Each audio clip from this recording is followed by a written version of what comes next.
Bueno, iniciamos con la sesión y sesión 4 de hoy, miércoles 2 de julio. Ya vamos por menos.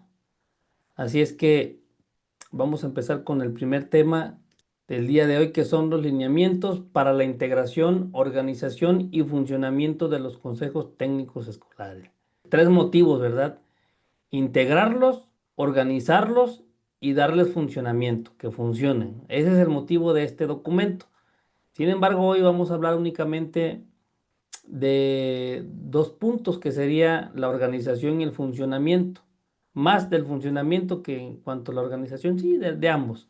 En cuanto a la integración, no vamos a ver porque USICAM no nos pide que estudiemos cuántos integrantes deben ser, quién debe componer o qué comité se tiene que hacer, que es el de planeación y evaluación. No nos habla de eso, no nos pide que estudiemos eso. Por lo tanto, lo hacemos a un ladito y nos enfocamos en lo que nos sugiere la USICAM estudiar. Entonces, vamos a iniciar.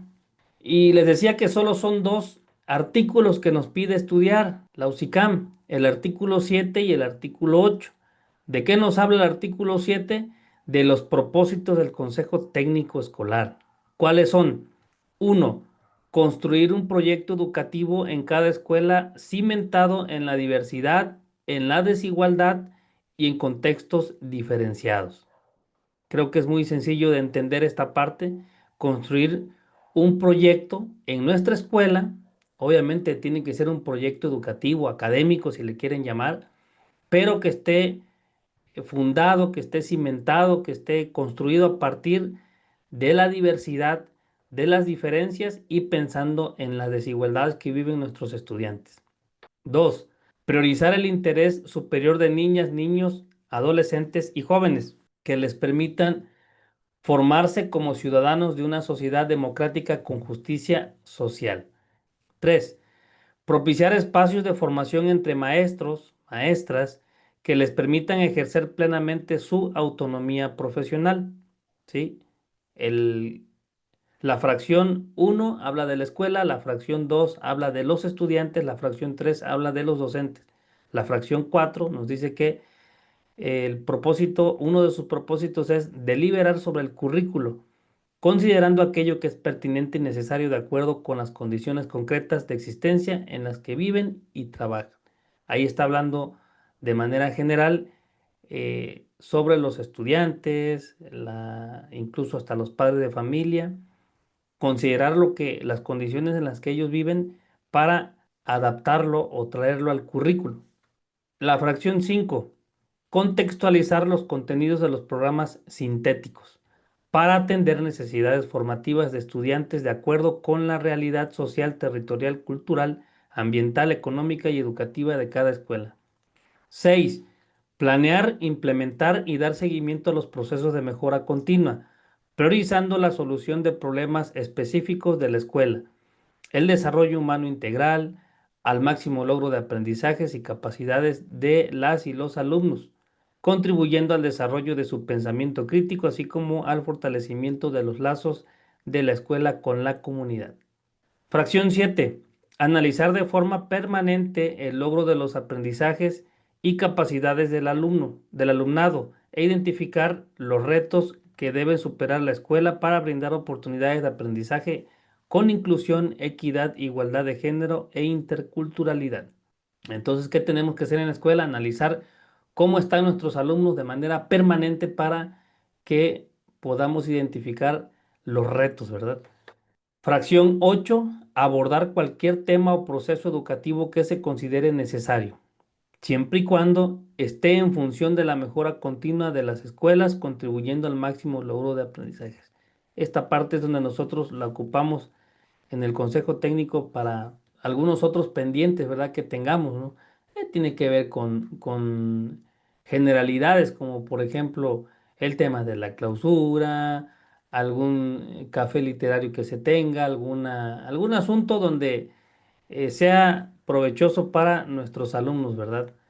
Tiene que ser también con un sentido académico, aunque no necesariamente tenga que ver con los proyectos que se realizan en la escuela. Ahora vamos al artículo 8. ¿De qué nos habla el artículo 8? De las funciones del Consejo Técnico Escolar. Uno, decidir las formas de organización de las sesiones de consejo técnico escolar que mejor atiendan a las características del colectivo docente, el logro de los propósitos y el cumplimiento de sus funciones. Entonces, ¿quiénes deciden cómo se realiza el consejo técnico? El colectivo, ¿verdad? Los docentes. ¿Por qué? Porque el consejo técnico es para los docentes y de alguna u otra forma tiene que haber un clima, un ambiente donde podamos expresarnos, participar y que se puedan cumplir los propósitos. Fracción 2: favorecer el trabajo pedagógico colegiado, así como fomentar espacios de intercambio y de reflexión. Fracción 3: definir los objetivos, las metas y las acciones para la atención de prioridades y problemas educativos identificados. Entonces, en el Consejo Técnico, una de sus funciones es definir los objetivos, metas y acciones a realizar. ¿Dónde? En el famoso plan de mejora continua. 4: elegir a los integrantes del Comité de Planeación y Evaluación. Fracción 6, perdón, 5: impulsar el proceso de mejora continua como práctica permanente en estrecha vinculación con la comunidad. Fracción 6: tomar decisiones de carácter pedagógico que contribuyan a una educación de excelencia. Entonces, hablábamos hace un momentito que en el Consejo Técnico se pueden definir algunos asuntos organizativos en la escuela, pero en su mayoría tenemos que priorizar en temas pedagógicos o académicos. Fracción 7: tomar acuerdos para realizar y concretar el diagnóstico socioeducativo, considerando la realidad social, territorial, cultural y educativa de las y los estudiantes. Fracción 8: construir de forma colectiva y de manera conjunta y coordinada con el Comité de Planeación y Evaluación el programa de mejora continua, considerando las características particulares de la comunidad. Entonces, en el Consejo Técnico, este comité debe participar de manera activa, que de hecho son los que elaboran las sesiones de Consejo Técnico. Quienes las preparan son los del Comité de Planeación y Evaluación. Fracción 9: compartir experiencias, estrategias y metodologías implementadas para desarrollar los contenidos y los procesos de desarrollo de aprendizaje, los PDA, del programa de estudio pertinentes para el contexto. Entonces, en el consejo técnico nosotros compartimos estas experiencias, estrategias y metodologías sobre los PDA, sobre los contenidos, y ahí es donde se da ese intercambio, ¿verdad? Para que lo que el maestro dijo, la maestra dijo, me gustó, me agradó, lo voy a aplicar en mi grupo. Fracción 10: definir estrategias para estudiantes que requieren más apoyo a partir de la revisión permanente de los resultados de aprendizaje. Seguimos con la fracción 11: tomar decisiones basadas en la evaluación de las acciones, metas y los objetivos del programa de mejora continua. Esos son los dos artículos, los dos subtemas que tendríamos que ver de este material, lineamientos del Consejo Técnico Escolar. Vamos a pasar al siguiente, que son las normas de evaluación, acreditación y promoción, perdón, normas de evaluación, acreditación, promoción, regularización y certificación. Ahí discúlpenme, no quité una I antes de promoción. Primero hay que entender que durante el ciclo escolar se realizan 3 evaluaciones. Recuerdan que hace algunos años, no sé la fecha exacta, no recuerdo qué año exactamente, pero teníamos 5 bloques, ¿sí? 5 bimestres. Ahora, desde el 2023, únicamente tenemos 3 trimestres o 3 bloques. Y bueno, el primer periodo de evaluación se realiza desde el comienzo del ciclo escolar y hasta el último día del mes de noviembre. Ahí se hace el corte y se evalúa los registros y comunicación de los resultados a los padres de familia son durante los últimos 4 días hábiles del mes de noviembre. El segundo periodo es del inicio de diciembre hasta el último día hábil del mes de marzo. Ahí es cuando se hace la evaluación y se asigna, perdón, y se entregan los resultados los últimos 4 días del mismo mes de marzo. Y el tercer momento de evaluación es al comienzo del mes de abril y hasta el último día hábil del ciclo escolar, que en este caso sería el 16 de julio, pero pues no sé si ustedes ya platicaron por ahí con sus directores, directoras, ya la captura de calificaciones ya está habilitada desde el día 23 de junio en el caso de Veracruz, no sé en otros estados, y se finaliza hasta el 16 de julio, pero dudo que alguien se espera hasta el 16 de julio. Cuando se comunican las calificaciones, los últimos 2 días hábiles del ciclo escolar o de acuerdo con el número de días hábiles establecidos en el calendario escolar vigente, que sería el 15 y 16 de julio. Pasamos ahora a ver los criterios de evaluación, acreditación y promoción. En la fase 2 se evalúa por campos formativos a partir de observaciones y sugerencias en los 3 periodos de evaluación. Así se evalúa con observaciones y sugerencias. Aquí hay maestras y maestros de preescolar, no me dejarán mentir. Pero en la fase 3, 4 y 5 se evalúa también por campos formativos, asignando una calificación. Ahí ya aparece la calificación para cada periodo de evaluación. Recuerden que son 3 y una evaluación final. Se agregan también las observaciones y sugerencias, así como en preescolar, sobre los aprendizajes por cada uno de los campos formativos en cada periodo de evaluación. De hecho, si revisan en la plataforma, al menos en Veracruz, no sé en otros estados, no nos está apareciendo en este momento observaciones y sugerencias. No sé a qué se deba.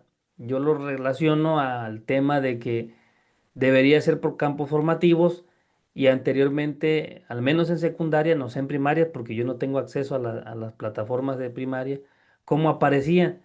Debieron ser por asignaturas, por disciplinas, pero al haber ahorita campos formativos, yo creo que por ahí, no sé, quitaron la columna de las observaciones y las sugerencias. Pero en fin, fase 6 secundaria.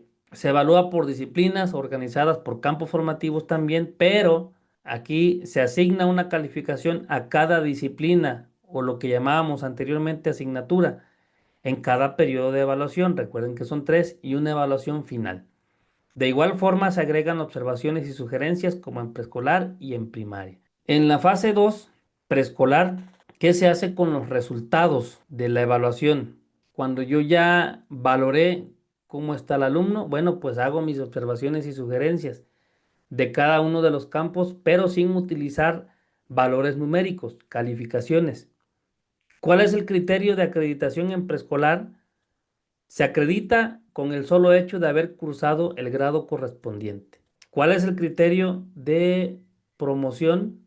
La alumna o el alumno será promovido al grado siguiente, con el hecho de haber acreditado, de haber asistido o de haber cursado.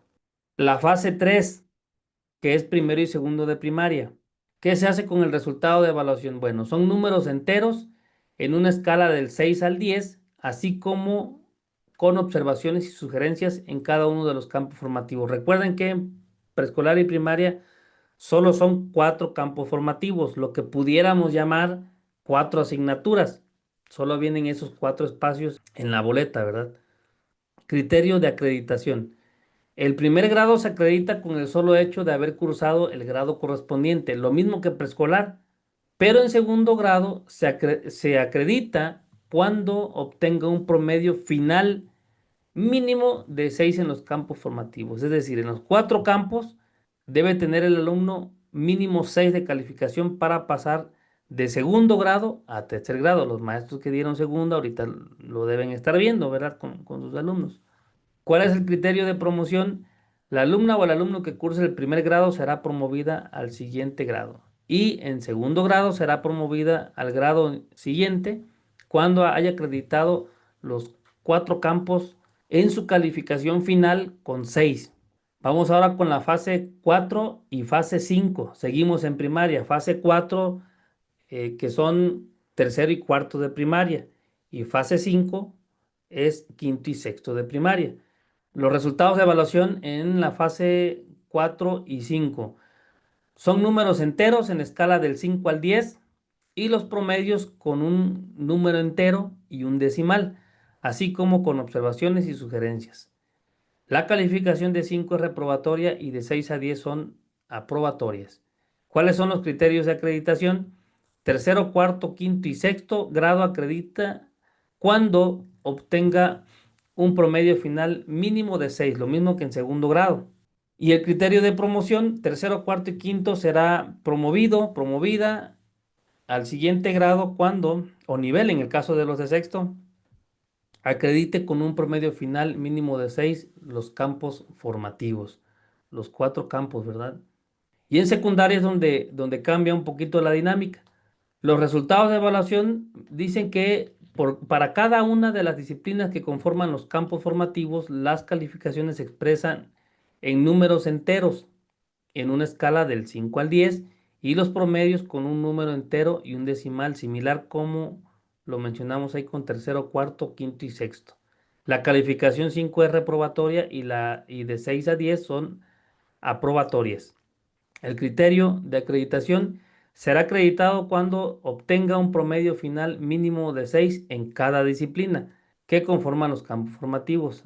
Aquí sí ya dejan de ser 4 campos formativos. Ahora sí son 4 campos formativos, pero ya son 9 o 10 asignaturas, dependiendo del grado. Y la disciplina de educación socioemocional, tutoría del campo formativo de lo humano y lo comunitario no se considera para la acreditación.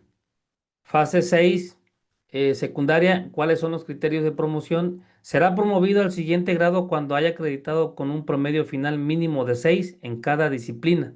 Volverá a cursar el grado cuando al concluir el ciclo escolar tenga 5 o más disciplinas no acreditadas. La alumna o alumno que se encuentre en riesgo por no haber obtenido calificación aprobatoria hasta en 4 disciplinas podrá regularizar esta situación en los términos que para tal efecto establezcan las normas de control escolar aplicables. 4 disciplinas reprobadas. El alumno puede continuar en el siguiente grado escolar. En secundaria estoy hablando de primer grado y segundo grado. Repruebo 4 y puedo avanzar al siguiente grado, pero debo regularizarme. Luego tenemos que el inciso de la alumno podrá inscribirse al grado inmediato superior cuando al concluir el primero o segundo periodo de regularización conserve un mínimo de 6 disciplinas acreditadas. El inciso E dice que la alumna o el alumno podrá acreditar un grado escolar a través de una evaluación general de conocimientos en los términos que para tal efecto establezcan las normas de control escolar aplicables. Y repite ahí al final que la asignatura de o disciplina de socioemocional y tutoría no impacta en la calificación. Bueno, vamos a iniciar con el plan de estudio 2022. En esta flor podemos ver los elementos del plan de estudio, que son los ejes articuladores, les mencionaba hace un momento, y los campos formativos. Los organizadores curriculares. Unos de ellos son los ejes articuladores y nos menciona que son puntos de encuentro entre la didáctica del docente, lo que el docente hace, con el saber de la vida cotidiana de las y los estudiantes. Lo que yo sé hacer, las actividades, las formas que yo utilizo en el aula, lo que yo sé y que he aprendido al paso de los años o que aprendí en la normal, bueno, eso lo tengo que aterrizar a la vida cotidiana de los alumnos. Por eso nos habla mucho de el aprendizaje in situ o aprendizaje situado. Bueno, pues prácticamente es eso, con algunas especificaciones ya cuando hablamos del aprendizaje in situ, pero la esencia es esa, ¿no? Que lo que nosotros hagamos lo aterricemos al contexto de alumnas y alumnos, lo que requiere que se ponga en juego diferentes situaciones de enseñanza que relacionen sus intereses con el contenido eje articulador para que pueda otorgarle un significado personal verdaderamente significativo. Entonces, las actividades, las estrategias, las acciones que realizamos en el salón de clase tienen que estar contextualizadas a la vida del alumno y al plan de estudio, ¿verdad? Pero buscando una articulación con los ejes articuladores. Los 7 ejes articuladores cruzan el currículo de la educación preescolar, primaria y secundaria. No son específicos de un nivel educativo. Esto implica que los campos formativos de la educación preescolar, primaria y secundaria incorporarán en sus enfoques y contenidos uno o más de estos ejes, de acuerdo con la fase que cursen las niñas, niños y adolescentes, con apego a la realidad que viven. Ahí de nueva cuenta se vuelve a decir o hablar de la realidad de sus vidas. Estos son los 7 ejes articuladores, ya los conocen. El primero se puede decir que es inclusión. Este busca formar ciudadanos conscientes de que la ausencia de cualquier persona impide una verdadera comunidad educativa. Es decir, tenemos que, como decía Vygotsky, ¿verdad? Aprender con el otro, aprender del otro. Si existe ausencia de un par, entonces yo solo puedo aprender, pero va a ser menor el aprendizaje que puedo tener, ¿verdad? El pensamiento crítico desarrolla la capacidad de establecer relaciones entre conceptos mediante el diálogo y cuestionar realidades injustas, ¿no? El pensamiento crítico no lo vayamos a confundir con el pensamiento criticón porque la línea es muy delgada y en lugar de ser críticos terminamos o parecemos ser más criticones que críticos. Es una palabra que a mí no me gusta para empezar, esta del pensamiento crítico. De verdad que para encontrarse a alguien que tenga pensamiento crítico, hoy en día está en chino, es difícil, porque termina siendo crítico a su parecer y el juicio crítico no es a nuestro parecer, ¿sí? Habrá quien diga, es que antes con una vara o con un cinturón o con un chanclazo, los chamacos aprendían. Sí, está bien, esa es tu manera crítica de pensar, la cual algunos no compartimos. Y ese es un ejemplo, ¿eh? Hay muchísimas otras formas más que podemos ejemplificar donde no significa que seamos críticos. Por eso digo yo que es un tema complejo, porque para quien diseñó estos ejes articuladores, seguramente su juicio crítico no es el mismo que el mío y el de muchos. Entonces es un tema complejo el pensamiento crítico. Con que no terminemos siendo criticones, todo está bien. Mientras seamos respetuosos y que si al otro no le gusta el blanco o el negro, pues hasta ahí. Si no te gusta, está bien, te entiendo, pero no significa que a mí me tenga que gustar o viceversa. Interculturalidad crítica. Otra vez con la criticidad. Reconoce las culturas como matrices dinámicas y promueve la coexistencia respetuosa con la diversidad.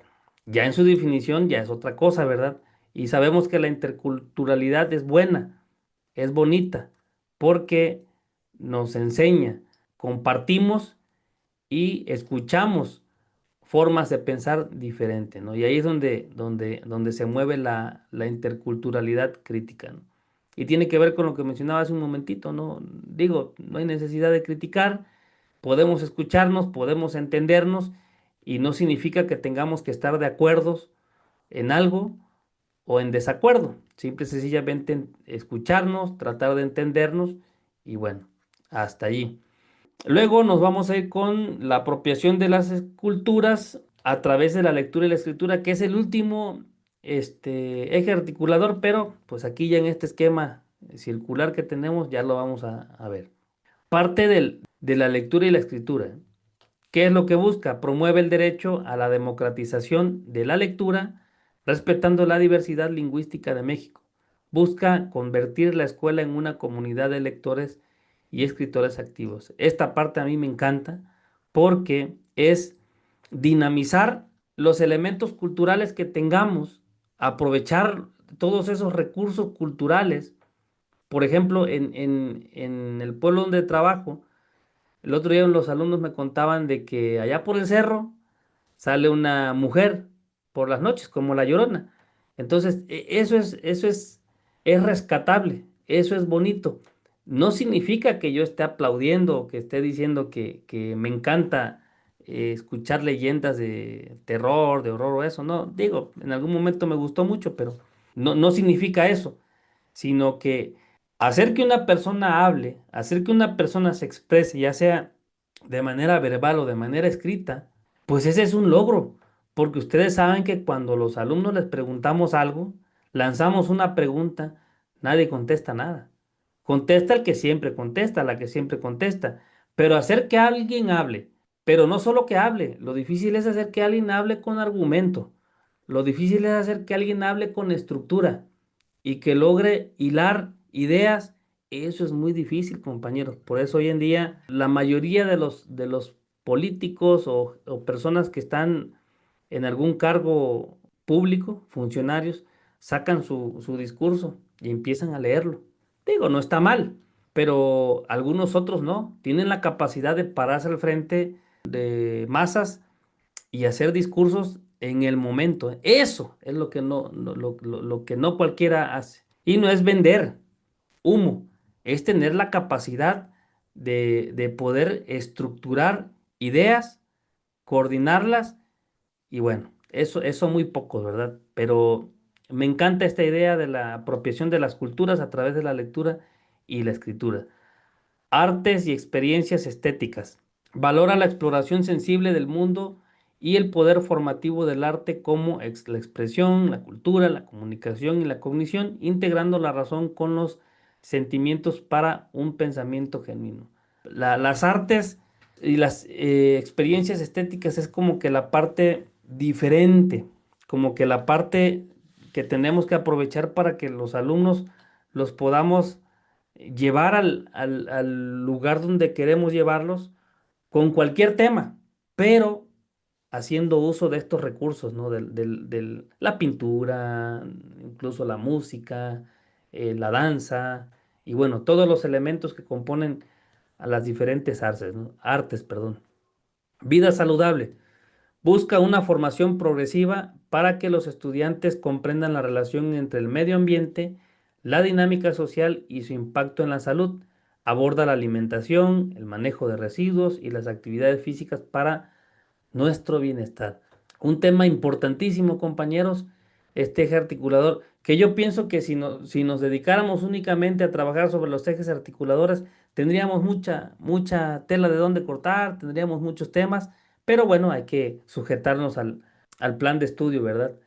La vida saludable, bueno, tenemos que crear conciencia en los estudiantes, en los maestros, en toda la comunidad escolar, de que tenemos que cuidar nuestra salud porque tenemos muy malos hábitos de vida y estos son en cuanto a que somos sedentarios en nuestro país, a que nos cuesta mucho trabajo enrolarnos en alguna actividad física, los tiempos también no nos lo permiten, pero cuando tenemos el tiempo no lo ocupamos para eso, lo ocupamos para otra cosa. Hay maestros y maestras que sí le dedican tiempo al ejercicio, sobre todo cuando estamos solteros, ¿verdad? Ya casados, ya la situación cambia mucho por la demanda de los hijos. Pero no solamente es el ejercicio, también es la alimentación que tenemos. Somos, no recuerdo si el primero o segundo lugar del país, perdón, de los países con más obesidad.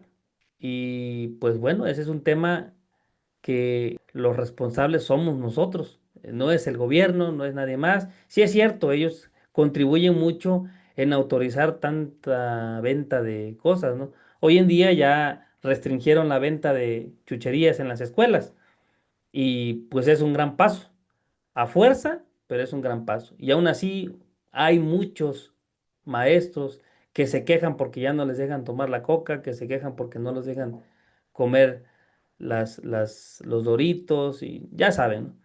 Pero pues es un tema que si a nosotros nos cuesta como adultos, imagínense a los muchachos, ¿verdad?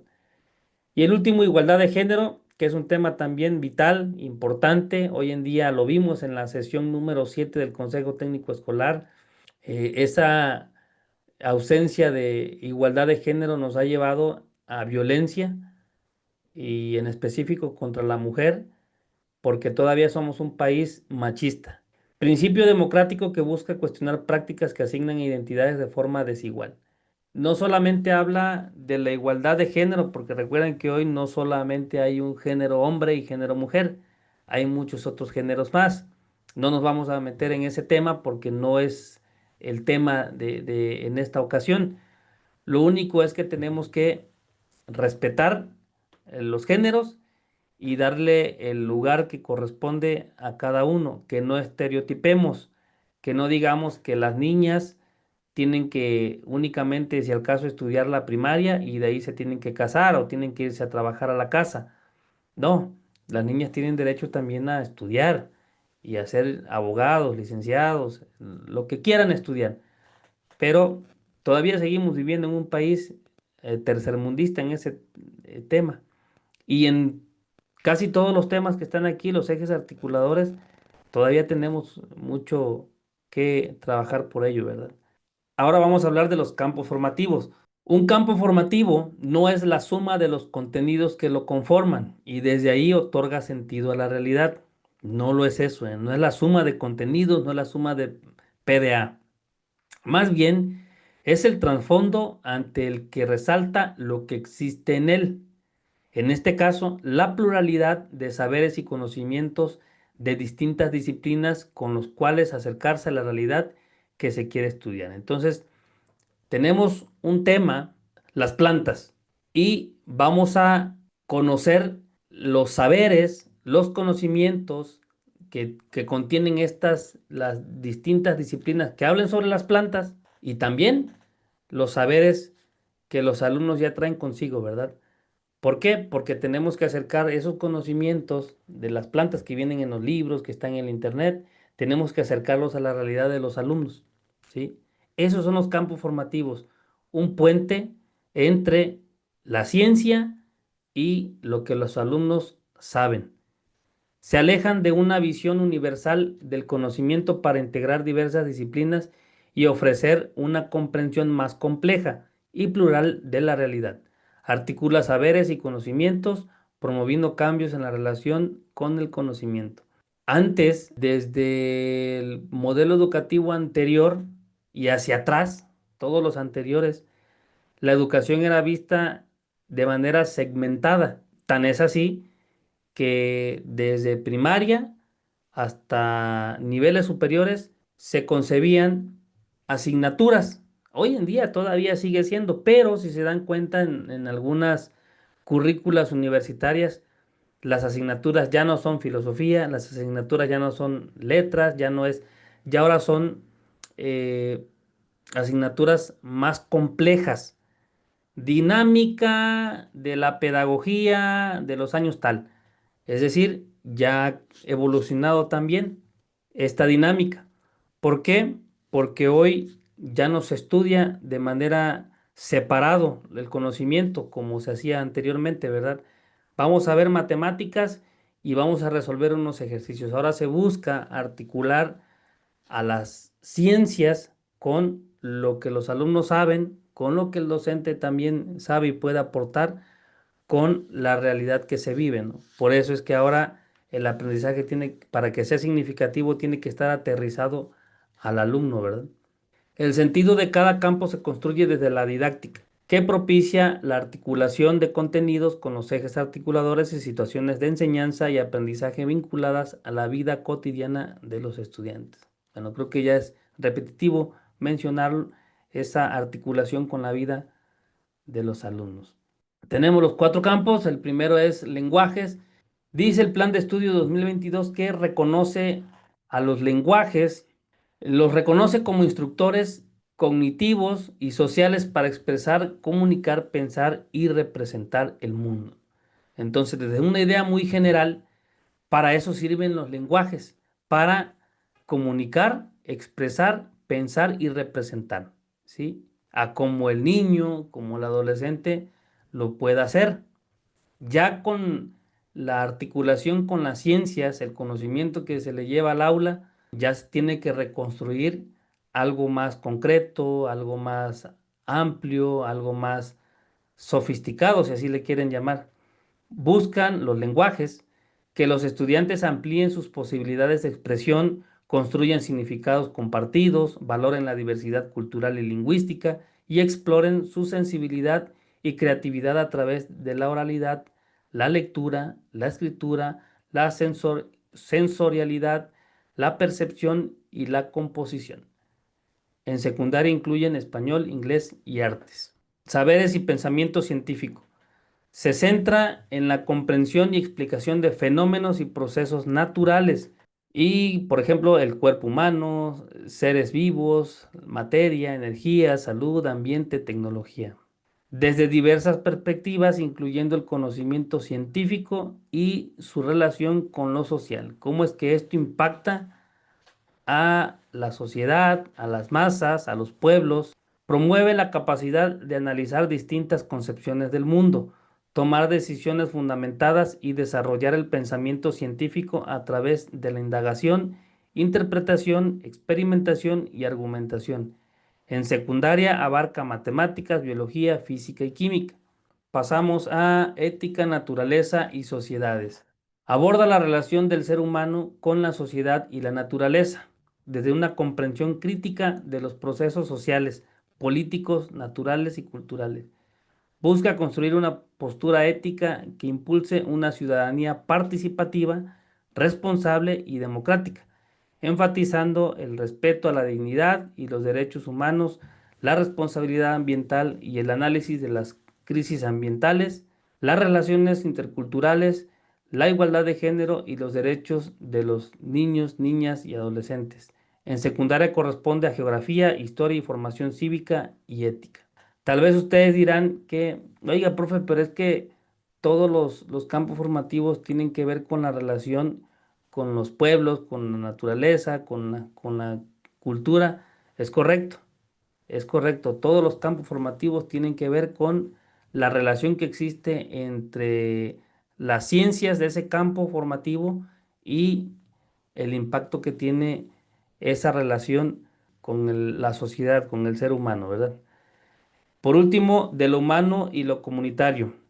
Reconoce la interacción humana con la comunidad, vean otra vez la interacción humana con la comunidad, como un proceso continuo de construcción personal y social, buscando que las personas accedan a una vida digna, justa y solidaria.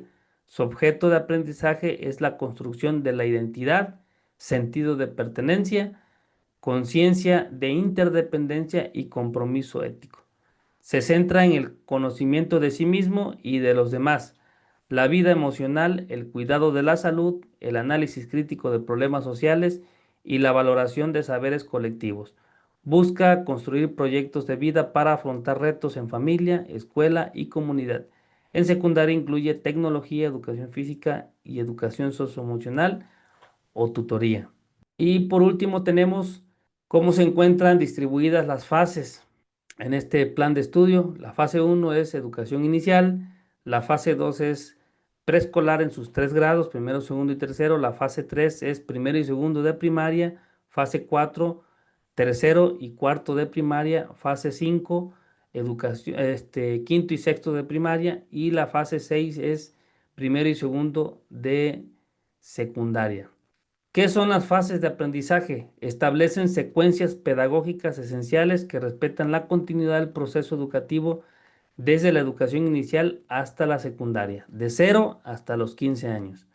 Los contenidos se organizan en 6 fases y 12 grados, priorizando los procesos formativos y el desarrollo del aprendizaje de los estudiantes. Esto permite consolidar, aplicar, integrar y construir nuevos saberes, facilita la planeación y evaluación docente continua y promueve una perspectiva amplia e integral de conocimiento.